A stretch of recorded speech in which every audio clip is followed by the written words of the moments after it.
Shalom, jumpa kembali dengan saya, Roni Suwono. Ini adalah channel pribadi saya. Sahabat yang saya kasih, Anda yang suka menonton video saya, jangan lupa like setiap kali menonton. Bagikan juga kepada sahabat-sahabat yang Anda cintai, agar semua sahabat-sahabat kita mendapat berkat yang sama. Beri komen yang sopan, komen yang membangun, dan tekan tombol loncengnya agar setiap Anda yang sudah menekan tombol loncengnya tidak pernah ketinggalan dari setiap video baru yang saya tayangkan lewat channel pribadi ini. Selamat menikmati. Shalom. Shalom, selamat malam. Apa kabar? Saya bersyukur ada bersama saudara tempat ini. Terima kasih buat Pak Hadi, teman baik saya yang panggil saya. Terima kasih juga panitia dari BIC, BIG, Baliwerti, Sidoarjo, Malang, Tanjung Pinang, Cirebon, bahkan ada teman saya dari Jakarta, Pak Dani, Pak Wilson, juga ada yang dari Jogja. Itu luar biasa, saya kaget, Pak Kwang dan Pak Titus ya. Pak Kwang itu teman saya dari kecil. Aduh, kalau nakal saya dia jauh lebih nakal dari saya. Kalau saya nakal itu mungkin angka 6, 7, dia 10. Nakalnya kalau hari ini dia bisa menjadi orang yang dipakai Tuhan, itu memang benar-benar kasih karunia. Amin. Pak Kwang luar biasa. Pak Wilson juga, Pak Ham juga. Malam hari ini saya mau ajak saudara belajar. Kemarin Di bilang, nanti khotbah ya, saya nggak pernah bisa khotbah, saya mau ajak belajar bersama-sama. Perkenalkan dulu, nama saya Edi Sutanto, orang banyak panggil saya Edi Songo. Teman-teman, dulu saya pernah main bowling, 10 frame, kalau saudara pernah main bowling, 10 frame itu saya pukul sudah masuk pocket, yang harusnya strike, tapi pin 10, 1, 1, 3, 9, 9, 9, 9, sampai yang nonton semua panggil saya Songo. Akhirnya saya dipanggil Edi Songo. Itu tahun 1984. Sejak hari itu banyak yang panggil saya Edi Songo. Tapi nama saya Edi Sutanto. Saya lahir di Magelang, kota kecil. Saya sama Pak Kwang lahir di Magelang. Saya pernah tinggal di Surabaya 3 tahun di sekolah di SMA Trisila. Kemudian saya pindah ke Jakarta, menikah. Di Jakarta saya cukup lama, sekitar 38 tahun. Kemudian 5 tahun terakhir ini sekarang saya tinggal di Batam.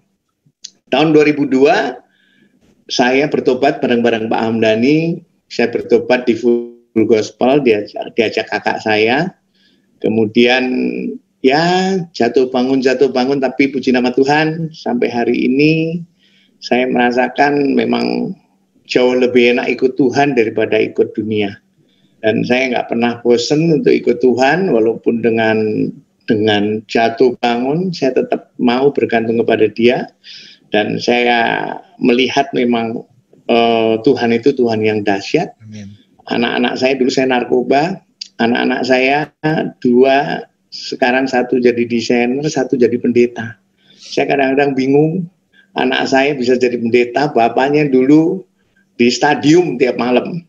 Jadi kalau orang nanya, kamu didik anakmu gimana? Saya bilang, didik anak saya gimana ya? Saya nggak pernah didik, saya ke diskotik terus. Semuanya karena kasih karunia. Dan Tuhan yang kita sembah ini Tuhan yang luar biasa. Amin. Jadi saya bersyukur, sekarang saya sudah punya cucu 3. Anaknya sekarang, karena saya waktu masih kecil saya menikah muda, kemudian saya bercerai. 5 tahun terakhir ini saya dapat istri lagi. Jadi sekarang anak saya 4, punya anak angkat 1, 5.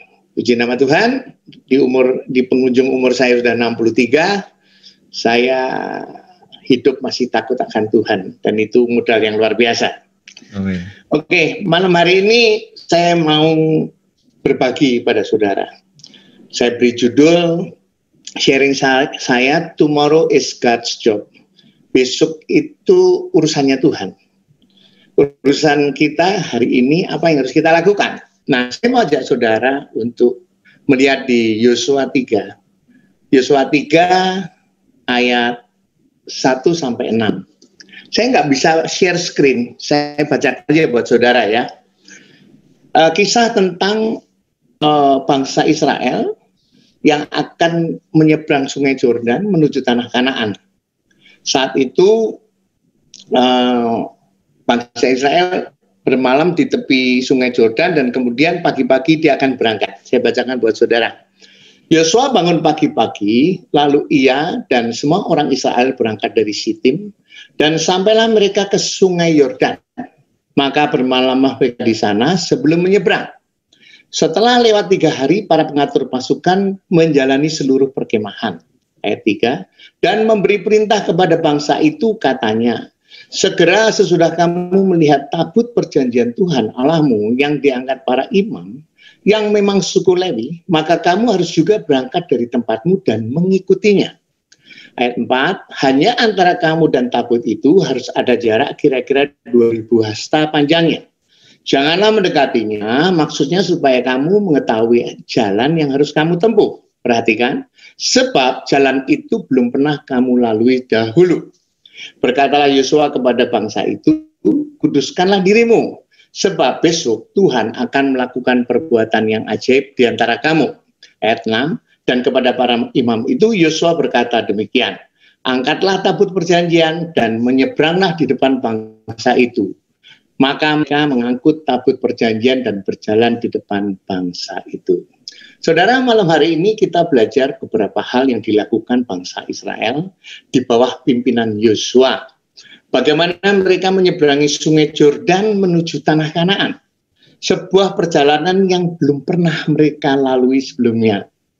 Seperti keadaan saat ini, saudara, di era new normal, pandemi sepertinya masih menjadi tantangan kita. Kita sedang berjalan ke arah tempat yang sebelumnya kita belum pernah lalui. Kita belajar bahwa saat itu bangsa Israel disuruh tabut perjanjian jalan dulu, kemudian bangsa Israel disuruh 2000 hasta, kurang lebih itu sekitar 900 meter. 1 hasta 45 cm. Itu untuk melihat, dikatakan di firman Tuhan di ayat 4, dikatakan, hanya antara kamu dan tabut itu harus ada jarak kira-kira 2000 hasta panjangnya. Janganlah mendekatinya, maksudnya supaya kamu mengetahui jalan yang harus kamu tempuh, sebab jalan itu belum pernah kamu lalui dahulu. Hari ini saudara dan saya juga mungkin bisa belajar bahwa kita sedang berjalan ke arah yang kita nggak pernah lalui sebelumnya. Dan Tuhan yang sama juga mengingatkan saudara dan saya supaya kita fokus ulang untuk melihat pimpinan Tuhan. Tabut perjanjian bicara tentang Tuhan. Tabut perjanjian bicara tentang hadiratnya. Dan saat itu bangsa Israel mungkin sedang mengalami setelah berjalan di padang gurun, sudah dapat mujizat, tetapi mengalami lagi hal, waduh gimana nih saya nyebrangnya lagi. Dan Tuhan mau bangsa Israel fokus ulang untuk melihat apa yang Tuhan mau bangsa Israel bergerak. Tabut perjanjian itu adalah tuntunannya Tuhan. Nah hari ini, saudara dan saya mungkin juga sedang mengalami di mana kita juga nggak tahu harus melangkah kemana. Dan firman Tuhan mengingatkan saudara dan saya supaya kita fokus ulang terhadap apa yang Tuhan mau. Amsal 3 ayat 5 dan 6 berkata begini, percayalah kepada Tuhan dengan segenap hatimu dan janganlah bersandar kepada pengertianmu sendiri. Akuilah dia dalam segala lakumu, maka ia akan meluruskan jalanmu. Saudara, ternyata hari-hari ini kita perlu untuk fokus ulang untuk melihat apa yang Tuhan mau. Karena dalam keadaan pandemi ini seringkali tanpa sadar kita mengandalkan kekuatan kita sendiri untuk melangkah. Ini bahaya. Karena apa yang kita lalui ini belum pernah kita lalui sebelumnya. Pandemi ini belum pernah kita lalui. New normal ini belum pernah kita lalui. Namanya aja new normal. Sesuatu normal yang baru. Hari-hari ini kadang-kadang sudah menjadi kebiasaan kita berangkat, masuk ketinggalan. Sudah naik mobil, kemudian kita jalan, turun, kita mesti cuci tangan. Cuci tangan, nggak berani deket-deket sama orang. Kita terbiasa dengan sesuatu yang baru yang sebelumnya kita nggak pernah lakukan. Demikian juga dalam kehidupan kita. Cara berdagang kita, cara berpikir kita, semuanya baru. Dan Tuhan ingin kita fokus ulang untuk melihat apa yang Tuhan inginkan.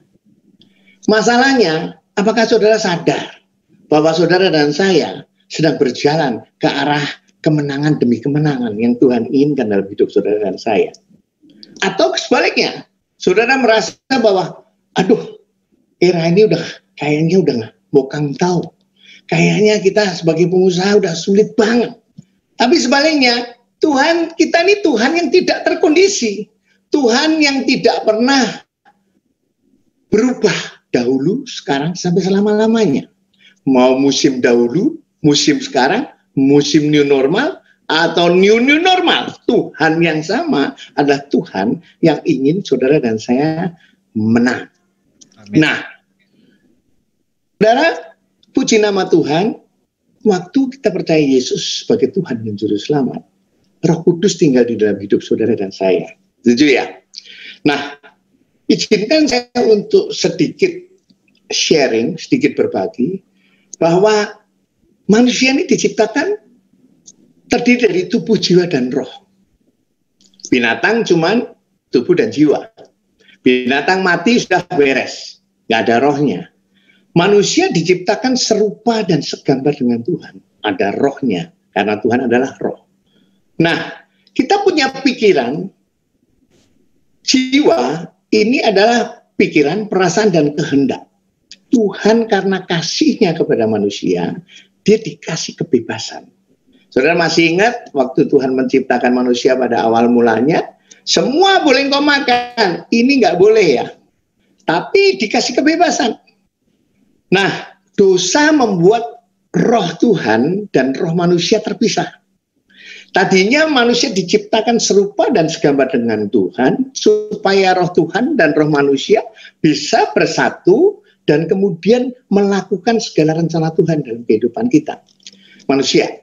Tetapi karena dosa, manusia terpisah dari Tuhan, sehingga manusia kehilangan rencana Tuhan.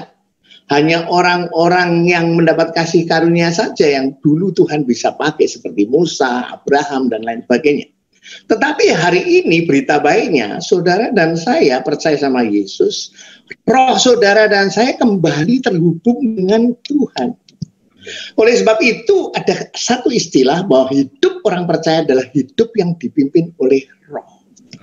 Masalahnya, keputusannya ini adalah keputusan pikiran kita. Nah, ada dua hal yang mempengaruhi pikiran kita, dunia dan surga. Surga bicara dengan roh itu sendiri. Dunia bicara tentang kedagingan. Nah, hari ini Tuhan ingin kita dipimpin oleh Roh Kudus. Nah, pastikan bahwa roh kita ini harus lebih kuat dari daging kita. Sehingga roh kita bisa mempengaruhi pikiran kita, sehingga pikiran kita bisa mengambil keputusan untuk bergerak karena apa yang Tuhan mau. Tetapi hari ini pertanyaannya adalah bagaimana caranya supaya roh kita ini dominan. Nah, saya masih ingat waktu saya baru bertobat, kakak saya nanya, kuda putih sama kuda hitam kalau berkelahi menang mana? Saya bilang menang yang hitam. Soalnya saya pikir dulu kalau petinju yang hitam itu kan selalu menang. Salah katanya, menang yang putih. Salah. Loh, menang mana, Kak? Menang yang banyak dikasih makan. Hari ini roh dan daging saudara banyak mana yang dikasih makan. Ketika saudara kasih makan yang lebih banyak, pasti pikiran saudara dan saya akan dipengaruhi oleh daging, sehingga keputusan kita mengarah kepada yang dunia mau.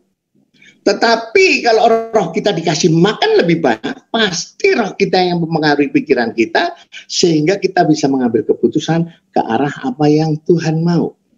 Masalahnya apakah saudara kasih makan roh saudara lebih banyak? Makanan rohnya hanya simple, firman Tuhan, persekutuan seperti ini. Bagi saudara dan saya sebenarnya hal yang paling penting dalam menghadapi new normal ini, kasih makan roh kita lebih banyak. Ketika roh kita dominan, kita tidak saja bisa mengambil keputusan untuk bergerak ke arah apa yang Tuhan mau, tetapi kita juga akan dipimpin oleh Roh Kudus. Nah, Roh Kudus di Yohanes 16 ayat 13 berkata demikian. Tetapi apabila ia datang, yaitu roh kebenaran, ia akan memimpin kamu ke dalam seluruh kebenaran. Perhatikan, seluruh kebenaran, nggak sebagian kebenaran. Roh Kudus akan memimpin kita, pikiran kita kepada seluruh kebenaran, sebab ia tidak akan berkata-kata dari dirinya sendiri, tetapi segala sesuatu yang didengarnya, itulah yang akan dikatakannya. Dan ia akan, perhatikan, luar biasa nih, Roh Kudus akan memberitakan kepadamu hal-hal yang akan datang.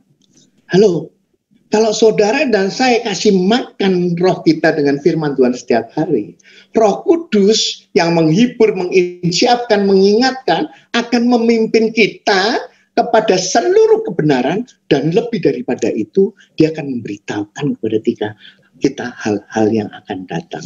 Wow. Pertanyaannya, apakah hari ini banyak roh saudara yang dikasih makan, roh kita yang dikasih makan, atau daging kita yang dikasih makan? Ketika kita terus kasih makan roh kita, maka roh kita yang akan dominan. Bahkan di Matius 6 ayat 22 ayat 22 sampai 23 dikatakan begini, mata adalah pelita tubuh. Jika matamu baik, teranglah seluruh tubuhmu. Jika matamu jahat, gelaplah seluruh tubuhmu. Jadi jika terang yang ada padamu gelap, betapa gelapnya kegelapan itu. Saudara, ketika hidup kita dipimpin oleh roh, mata kita ini yang pelita tubuh, itu jadi terang. Kenapa? Di Mazmur 119 ayat 105 dikatakan firman-Mu itu pelita bagi kakiku dan terang bagi jalanku. Artinya waktu mata kita yang pelita itu punya lensa firman Tuhan, maka kita bisa melihat apa yang Tuhan ingin kita lihat, sehingga kita bisa berjalan ke arah apa yang Tuhan mau. Mata kita pelita tubuh. Saudara kalau masih suka nonton film perang, saya suka nonton film perang, kalau tentara masuk ke hutan gelap, kemudian dia pakai kacamata terang, jadi bisa ngeliat gitu. Demikian juga kalau saudara hari ini pakai kacamata lensanya firman Tuhan, walaupun mau new normal, sesuatu yang nggak pernah bisa diprediksi, saudara akan terang melihat apa yang Tuhan mau dalam kehidupan saudara dan saya. Hidup dipimpin oleh roh. Saudara masih ingat kisah 12 pengintai? 12 pengintai itu, waktu itu zaman Musa masih belum meninggal, dia kirim 12 pemimpin yang dikirimnya untuk mengintai tanah perjanjian. Sampai di sana udah ngeliat, kemudian 12-12-nya balik. Saudara yang 10 bilang gini, di Bilangan 13 ayat 31-33, yang 10 selain Yosua dan Kaleb. Dia bilang begini, tetapi orang-orang yang pergi ke sana bersama-sama dengan dia berkata, kita tidak dapat maju menyerang bangsa itu karena mereka lebih kuat daripada kita. Juga mereka menyampaikan kepada orang Israel kabar busuk tentang negeri yang diintai mereka dengan berkata, negeri yang telah kami lalui untuk diintai adalah suatu negeri yang memakan penduduknya. Dan semua orang yang kami lihat di sana adalah orang-orang yang tinggi-tinggi perawakannya. Juga kami lihat di sana orang-orang raksasa, orang enak yang berasal dari orang-orang raksasa. Dan kami lihat diri kami seperti belalang. Dan demikian juga mereka terhadap kami. Saudara, yang 10 pulang kasih laporannya seperti ini. Yang dilihat sama. Tetapi Yosua bilang begini, Bilangan 14 ayat 6 sampai 9. Tetapi Yosua bin Nun dan Kaleb bin Yefune yang termasuk orang-orang yang telah mengintai negeri itu mengoyakkan pakaiannya dan berkata kepada segenap umat Israel, negeri yang kami lalui untuk diintai itu adalah luar biasa baiknya. Jika Tuhan berkenan kepada kita, maka Ia akan membawa kita masuk ke negeri itu dan akan memberikannya kepada kita. Suatu negeri yang berlimpah-limpah susu dan madunya. Hanya janganlah memberontak kepada Tuhan dan janganlah takut kepada bangsa negeri itu. Sebab mereka akan kita telan habis. Yang melindungi mereka sudah meninggalkan mereka, sedang Tuhan menyertai kita. Janganlah takut kepada mereka. Saudara, yang dilihat sama. Yang 10 bilang nggak mungkin kita masuk, kalah. Yang 2 bilang ini enggak, kita bisa menang. Hari ini yang kita lihat juga new normal sama. Dari sisi mana saudara melihat? Dari sisi Tuhan atau dari sisi manusia? Bahkan dikatakan mereka melihat kita seperti belarang. Orang yang hidupnya tak dipengaruhi oleh dunia, melihat masalah jadi gede sekali. Tapi Yosua dan Kaleb, dia adalah orang-orang pilihan Tuhan. Dia bisa melihat dengan lensa firman Tuhan. Bilangan 14:24 tertulis begini. Kenapa sih Kaleb sama Yosua kok beda dengan mereka? Dikatakan tetapi hambaku Kaleb karena lain jiwa yang ada padanya. Bahasa Inggrisnya a different spirit. He had another spirit. Ternyata mereka punya spirit yang berbeda. Artinya hidupnya dipimpin oleh roh. Hari ini saudara dan saya hidupnya dipimpin oleh roh atau daging. Sehingga kita punya mata yang bisa melihat dari perspektifnya Tuhan. Hari ini kita belum melihat new normal depan itu seperti apa. Tetapi bersama Tuhan kita bisa melihat dengan mata rohani kita bahwa kita bisa mengalahkan segala tantangan yang ada di depan. Amin. Saudara, jujur kadang-kadang saya dagang ayam di sini, ayam frozen. Dulu saya punya omset misalnya 100, pernah turun sampai 40. Naik jadi 75. Kosnya tetap takut. Kalau kita ngelihat itu takut. Tetapi ketika saya tahu bahwa Tuhan yang saya sembah adalah Tuhan yang tidak terkondisi, saya cuma kasih makan saya dengan firman Tuhan. Saya bisa mulai melihat bahwa di balik ini semua pasti ada rencana Tuhan yang luar biasa. Kreativitas saya mulai banyak. Saya mulai kerja bikin frozen food. Saya mulai kerja buka ayam goreng kecil-kecil. Saya mulai berpikir jauh lebih kreatif daripada sebelum ini. Dan saya percaya ketika masa ini lewat, saya mendapatkan sesuatu pekerjaan yang jauh lebih besar dari sekarang. Pertanyaannya gini, maukah kita melewati ini dengan mata tertuju kepada firman Tuhan? Cuma satu modalnya, hidup dipimpin oleh roh. Nah, kita hanya bisa dipimpin oleh roh kalau roh kita dikasih makan banyak. Roh Kudus menghibur, Roh Kudus mengingatkan, bahkan tadi memberitahukan hal-hal yang akan datang. Luar biasa. Saat orang Israel memperkatakan kegagalan, Yosua dan Kaleb memperkatakan kemenangan. Saat orang Israel percaya pada berita buruk, Yosua dan Kaleb percaya kepada janji Tuhan. Saat orang Israel melihat ke belakang, pada orang Israel pengen pulang ke Mesir, Yosua dan Kaleb melihat ke depan ke tanah perjanjian. Hari ini apa yang sudah lihat?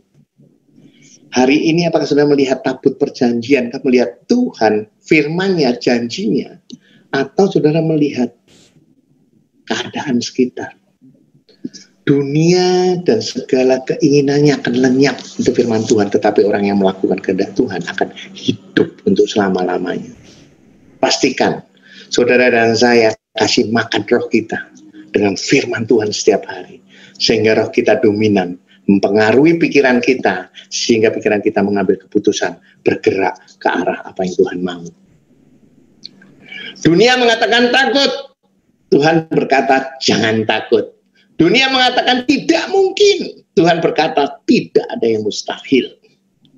Pastikan hidup kita dipimpin oleh Roh Kudus. Dan mata kita melihat dengan lensa firman Tuhan. Sehingga kemenangan demi kemenangan akan kita dapatkan.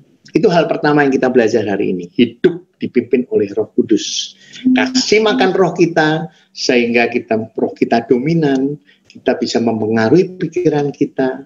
Mata kita pakai lensa firman Tuhan. Sehingga kita bisa bergerak ke arah apa yang Tuhan mau.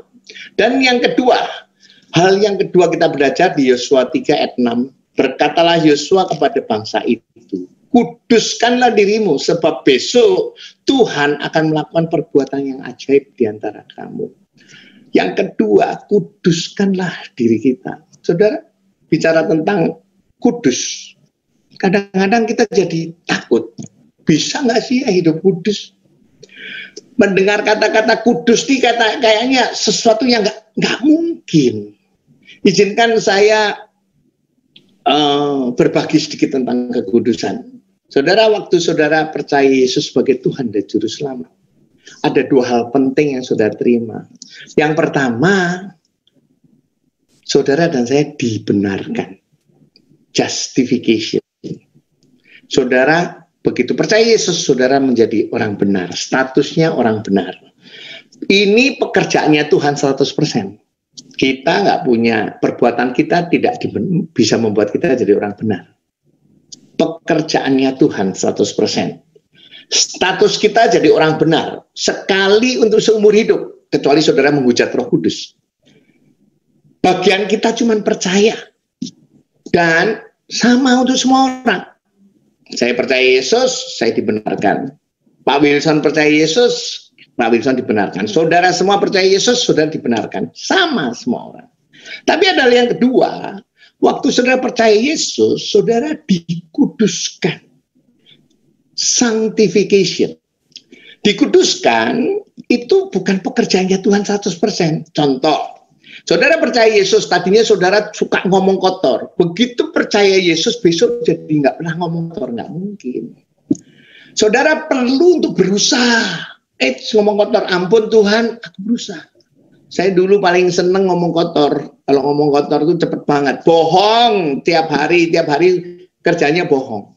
Ketika saya percaya Yesus, nggak langsung saya itu nggak bohong, masih suka bohong. Tapi at least saya mulai berusaha untuk tidak bohong. Minta tolong Tuhan, dan dimampukan. Lama menengok ke belakang, bertobat 10 tahun, saya mulai lihat, iya ya sekarang udah nggak ngomong bohong.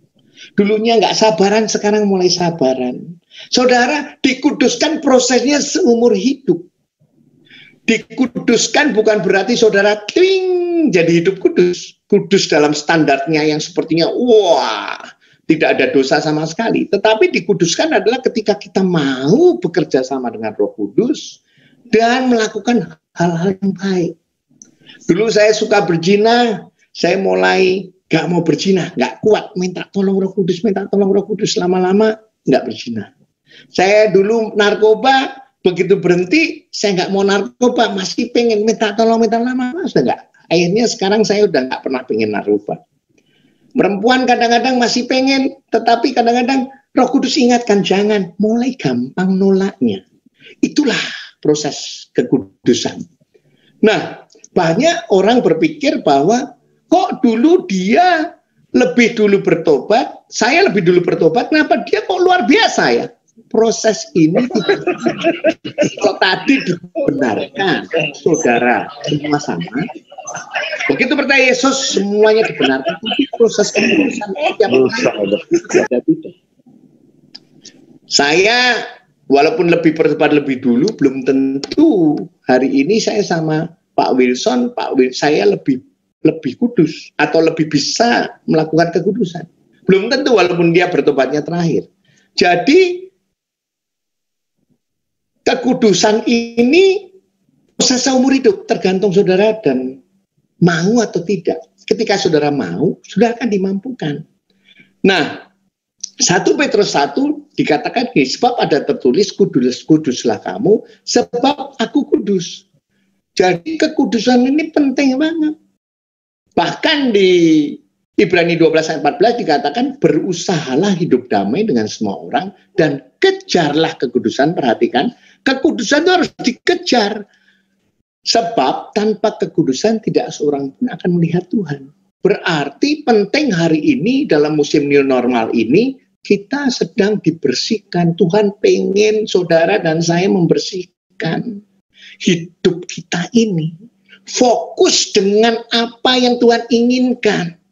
Bicara tentang hidup kudus, Matius 5 ayat 8 berkata, berbahagialah orang yang suci hatinya, karena mereka akan melihat Allah.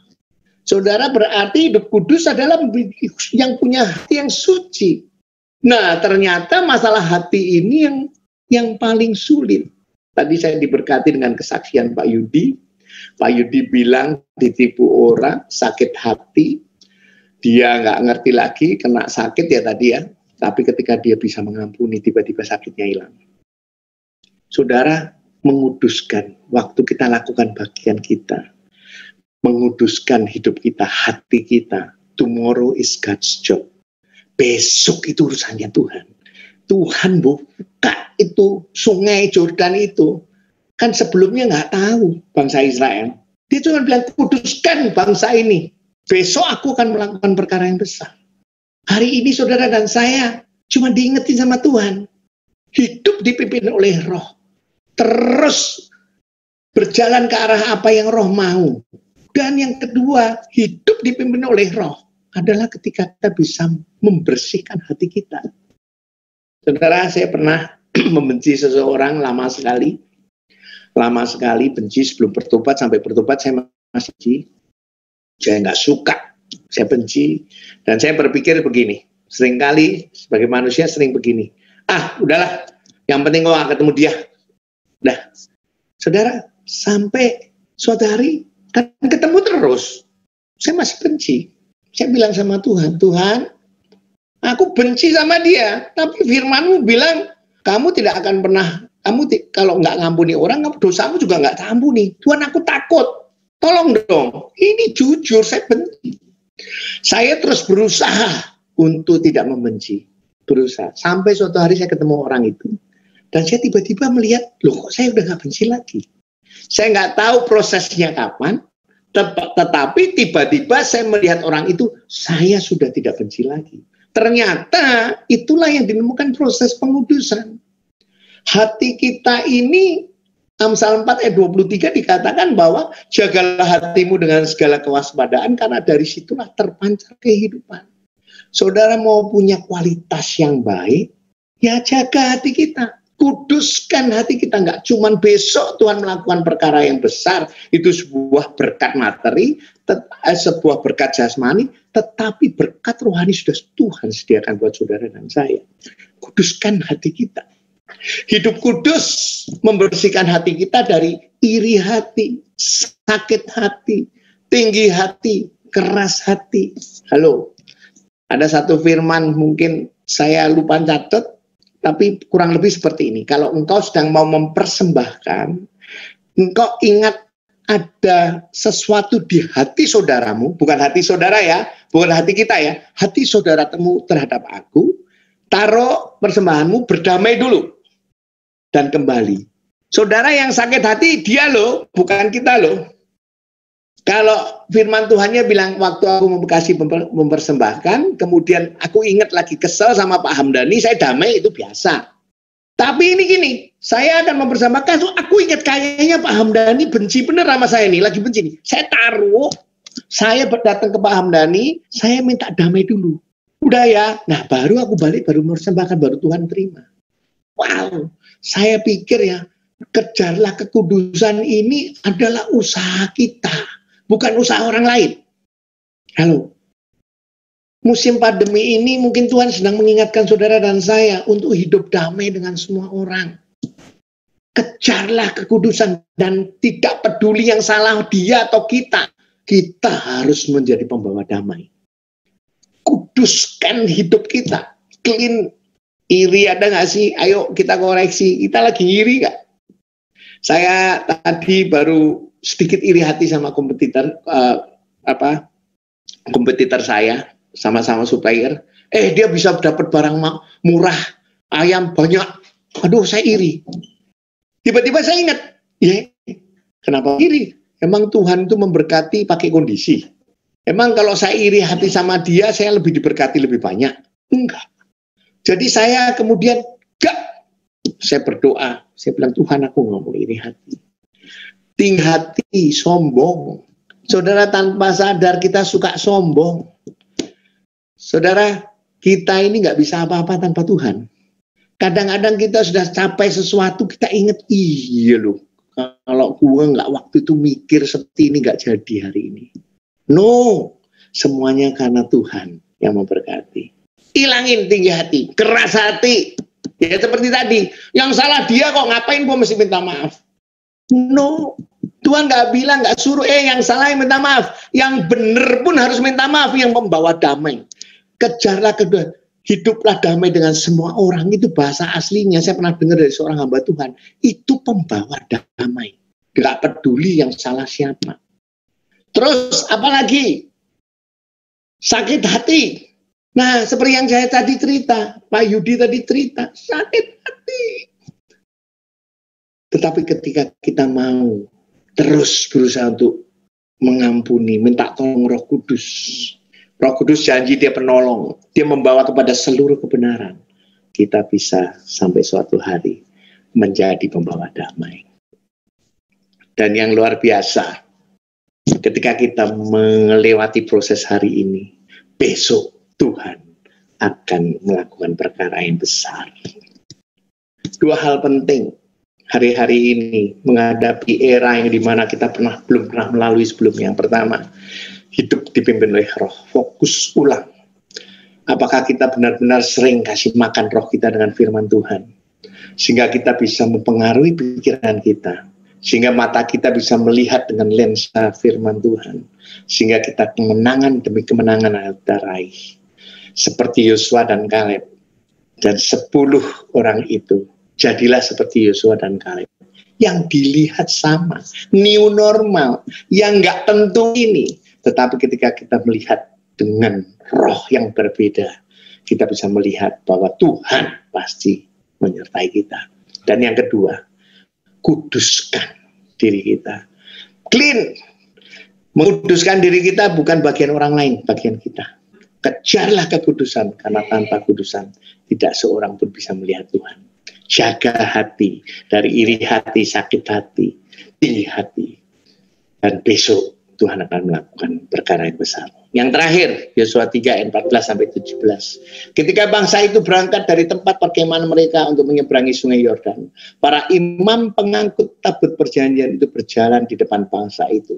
Segera sesudah para pengangkut tabut itu sampai ke sungai Yordan, dan para imam pengangkut tabut itu mencelupkan kakinya ke dalam air di tepi sungai itu. Sungai Yordan tepak sampai meluap sepanjang tepinya selama musim menuai. Maka berhentilah air itu mengalir. Air yang turun dari hulu melonjak menjadi bendungan. Jauh sekali di dekat Adam, kota yang terletak di sebelah Sartan. Sedang air yang turun ke laut Araba itu, yakni laut asin, terputus sama sekali, lalu menyeberanglah bangsa itu di tentangan Yeriko. Perhatikan ayat 17. Tetapi para imam pengangkut tabut perjanjian Tuhan itu tetap berdiri di tanah yang kering, di tengah-tengah sungai Yordan, sedang seluruh bangsa Israel menyeberang di tanah yang kering, sampai seluruh bangsa itu selesai menyeberang sungai Yordan. Yang ketiga, Tuhan kita adalah Tuhan yang memelihara hidup saudara dan saya dengan sempurna. Amin. Dia tidak saja kasih tunjuk bagaimana caranya berjalan ke depan, dia tidak saja mengingatkan saudara dan saya untuk selalu hidup pembawa damai, tapi ada satu lagi, Tuhan yang kita sembah tidak pernah meninggalkan kita. Mujizat sudah dibuat, dia tetap berdiri di sungai Yordan supaya bangsa Israel menyeberang seluruhnya. Hari ini kita sedang berjalan ke arah mujizat itu. Percayalah bahwa Tuhan yang kita sembah tetap Tuhan yang memelihara waktu kita sudah menerima mujizat itu. Oleh sebab itu, saudara dan saya harus bersyukur. Karena Yesus mati di kayu salib, Roh Kudus tinggal di dalam hidup saudara. Allah kita ini ada di dalam hidup kita. Ada kata-kata bagus yang saya suka hari-hari ini, antusias. Saudara, antusias itu bahasa aslinya enteo. N itu di dalam, Theo itu Tuhan. Kita nih harus menjadi anak-anak, orang-anak Tuhan yang antusias. Karena Tuhan ada di dalam hidup saudara dan saya. Hari-hari ini walaupun sepertinya di depan belum kelihatan, tapi kita percaya karena Tuhan ada di dalam kita. Tidak pernah meninggalkan kita. Kita perlu setiap hari antusias. Hidup antusias untuk melakukan rencana Tuhan dalam hidup saudara dan saya. Itu saja dari saya. Tuhan Yesus memberkati.